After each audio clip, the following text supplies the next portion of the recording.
Hello dear student, आज हम बात कर रहे हैं बीए पार्ट फर्स्ट का यूनिट 4 का टॉपिक है टेक्निक्स ऑफ डिसीजन मेकिंग या निर्णय की क्या तकनीकें होती हैं। निर्णय में स्टूडेंट सबसे पहले निर्णय में हमें ये देखना है कि निर्णय विवेकशीलता तकनीक से लिया जाए। विवेकशीलता का अर्थ उस क्षमता से होता है जिससे हम अच्छे और संवेदनात्मक निर्णय बुद्धि के द्वारा ले सकते हैं, चाहे वो निर्णय हमें संगठन में लेना हो या घर में। इस तकनीक का प्रयोग व्यक्तियों द्वारा तब किया जाता है उसकी अपनी क्षमता स्पष्ट होती है, लेकिन कमी इसमें ये होती है हर व्यक्ति के पास विवेक नहीं होता और कई बार वो निर्णय गलत साबित हो जाती है। सेकंड है प्रबंध सिद्धांतों की तकनीकें। संगठन में प्रबंध के संचालन के लिए कुछ नियमों के आधार पर निर्णय लिए जाते हैं, जैसे आदेश की एकता, प्रत्यायोजन, संचार, समन्वय, पद सोपान। इन सभी को देखते हुए, इन सिद्धांतों को देखते हुए निर्णय लिए जाते हैं। प्रतिमान निर्माण तकनीक। प्रतिमान या मॉडल उस विचार से है जो एक उदाहरण के रूप में किसी योजना को प्रभावित करते हैं। कई बार किसी वस्तु से संबंधित प्रतिमान बना लिया जाता है और इस प्रतिमान से वास्तविकता का मिलान करके निर्णय लिया जाता है। फिर है व्यवहारात्मक तकनीक। संगठन में मानव संबंधों ने इस तकनीकों को बहुत बढ़ाया है।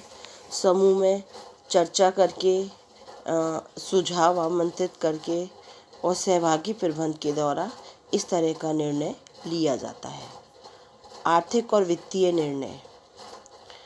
कई बार निर्णय लेते समय इन विषयों पर ध्यान रखा जाता है। वित्तीय तकनीकों में हम लाभ, पूंजी, ब्याज को आधार बनाते हैं। साथ ही हम ये देखते हैं कि शून्य आधारित बजट और निष्पादन बजट आदि का क्या इसमें प्रयोग किया जा रहा है। फिर है सांख्यिकी तकनीक। आंकड़े, तथ्य और सूचनाओं का संगठन में बहुत महत्वपूर्ण स्थान है। इसलिए साइमन ने कहा है कि अकार्यक्रमिक निर्णय गणितीय विधि से ही किए जा सकते हैं। विशिष्ट निर्णय तकनीक। कंप्यूटर और संचार साधन और नियोजन की तकनीक जैसे इन विधियों का, जैसे कंप्यूटर सिमुलेशन, लीनियर प्रोग्रामिंग, इन तकनीकों के द्वारा जटिल निर्णय लिए जाते हैं। अब हम बात करते हैं निर्णय के प्रतिमान की। निर्णय के दो प्रतिमान हैं, आर्थिक मानव प्रतिमान या इसे पूर्ण विवेकशील मानव भी कहा जाता है। दूसरा है प्रशासनिक मानव या सीमित विवेकशील प्रतिमान। आर्थिक मानव प्रतिमान दो बातों पर, मान्यताओं पर निर्भर करता है कि मनुष्य आर्थिक रूप से विवेकशील होते हैं और वो लाभ कमाने के लिए प्रयास करता है। इस निर्णय में हर्बर्ट साइमन ने 5 चरण बताए हैं। इस प्रकार के निर्णय साध्य साधन पर आधारित होते हैं। विकल्पों से प्राथमिकता विकल्प चुनने की व्यवस्था होती है। सभी विकल्पों के प्रति सजगता रहती है। सर्वश्रेष्ठ विकल्प के लिए कोई सीमा नहीं होती। संभावनाओं की गणना हेतु कोई आकांक्षा नहीं होती। आर्थिक मानव के इस चरण में या विवेकशील मानव के इस चरण में सबसे पहले समस्या की पहचान की जाती है, उसको परिभाषित किया जाता है। वैकल्पिक साधनों के मूल्यांकन के लिए प्रमाण विकसित किए जाते हैं। सारी वैकल्पिक कार्यविधियों को खोजा जाता है। हर विकल्प पर विचार किया जाता है। हर विकल्प के परिणामों में से श्रेष्ठ विकल्प को चुना जाता है और फिर अंत में निर्णय की क्रियान्विति होती है। आर्थिक मानव प्रतिमान निर्णय कैसे लेने चाहिए के आदर्श प्रारूप को प्रस्तुत करता है, जो लाभ और उपयोगिता पर आधारित होता है, किंतु वास्तव में निर्णय कैसे लिए जाने हैं इस बात के लिए कोई वो उल्लेख नहीं करता है। साइमन के अनुसार मनुष्य के लिए पूर्ण विवेकी होना अनिवार्य नहीं है। दूसरा है प्रशासनिक मानव या सीमित विवेकशील प्रतिमान।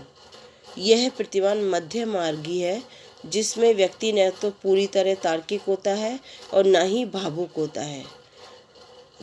साइमन ने कहा है, आर्थिक मानव अधिकतम लाभ के लिए अच्छा विकल्प चुन लेता है, वहीं प्रशासनिक मानव ऐसे विकल्प को चुनता है जो संतोषजनक या ठीक ठाक होते हैं। इस प्रतिमान के 4 चरण हैं या 4 आयाम हैं। प्रशासनिक मानव केवल विकल्पों का चुनते समय ठीक ठाक विकल्प को चुनकर ही खुश हो जाता है। प्रशासनिक मानव यह मानता है कि ये संसार रिक्त खाली है, इसलिए सरलीकरण के द्वारा संतुष्टि पा लेनी चाहिए। अधिकतम की बजाय संतोषजनक का चयन करता है और यह संसार को खाली मानता है और इसलिए वह अपने सामान्य ज्ञान, अंगूठा नियम या व्यापार के दाव पेच के अनुसार ही निर्णय ले लेता है। प्रशासनिक मानव में 3 प्रकार के प्रयास किए जाते हैं कि किसी भी संभावना या किसी भी समस्या का समाधान करने के लिए यह काम टलाऊ विकल्प मिल जाए उसे ही अपना लेता है, या जो उसे ठीक लगता है उसे अपना लेता है। खुद ही शोध करके सीखने के तरीके के माध्यम से निर्णय लेता है। संतोषजनक विकल्प की प्राप्ति के लिए इस प्रकार के निर्णय का उद्देश्य ये होता है कि ठीक ठाक से निर्णय मिल जाए, लेकिन इन निर्णयों में कुछ बाधाएं होती हैं। वो बाधाएं हैं कि बहुत सी समस्याओं में वे पहले अगर समस्याएं बहुत ज़्यादा है तो कौन सी समस्याओं का पहले समाधान करें, किसी समस्या की अनिश्चितता को समाप्त करने के लिए क्या करें, समस्या के समाधान के लिए कौन कौन से विकल्प को अपनाएं। क्योंकि कई बार निर्णय तंत्र की अपनी सीमाएं होती है। कुछ व्यक्तियों के पास काम का बोझ होता है और कुछ व्यक्ति आराम करते हैं, तो जो व्यक्ति काम कर रहे हैं उस पर कार्य का बोझ बहुत बढ़ जाता है। इसी प्रकार पशुपान, समन्वय, संचार, आदेश की एकता भी कई बार निर्णय में समस्या उत्पन्न करते हैं। मानव व्यवहार की अपनी सीमाएं होती हैं।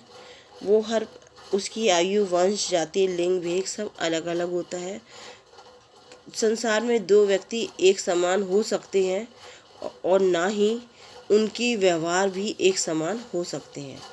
इसलिए उनकी क्षमताओं को पहचानना बहुत ज़रूरी है, क्योंकि कई बार व्यक्ति जैसा होता है वैसा और जैसे सोचता है वैसा उसका दिखावा नहीं होता, वो दिखावा कुछ और होता है। इसलिए मानव व्यवहार की अपनी सीमाएं होती हैं। फिर है अभिनीति की समस्या। अभिनीति या बायस का अर्थ है कुछ तिरछा या एक और झुका हुआ। जब व्यक्ति के विचार एक और झुके होते हैं या वो जानबूझकर अभिनीति का शिकार होता है तो फिर वह निर्णय बहुत ज़्यादा प्रभावित हो जाता है। साथ ही दिनचर्या की समस्या। साइमन ने कहा है कि दैनिक समस्याएं कई बार व्यक्ति पर इतनी हावी हो जाती हैं कि वो महत्वपूर्ण निर्णय कर ही नहीं पाता, उन्होंने टाल देता है। मार्च ने कहा है, योजना संबंधी नियम करार किया जाता है, लेकिन प्रबंधक को अधिकांश समय घर और कार्यालय के कार्यों में ही निकल जाता है, इसलिए रोज़मर्रा के कार्यों में उसका निर्णय बहुत कम हो पाता है। वो केवल पत्रों के उत्तर देने या फाइलों की टीका टिप्पणी करने में ही लगा रहता है। कुछ और भी समस्याएं हैं कि निर्णय किस प्रकार लिया जाए और समस्या कैसे सुलझा ली जाए। कई बार संगठन ये निर्णय ही नहीं ले पाता और संगठन में तथ्य, आंकड़ों और संग्रहण की अपनी सीमाएं होती हैं। कई बार समस्या अपने आप में इतनी कठिन होती है कि उसका समाधान करना ही मुश्किल हो जाता है कि समस्या क्या है, क्योंकि कई बार संगठन में जो समस्या होती है वास्तव में वो समस्या होती ही नहीं है। वो समस्या से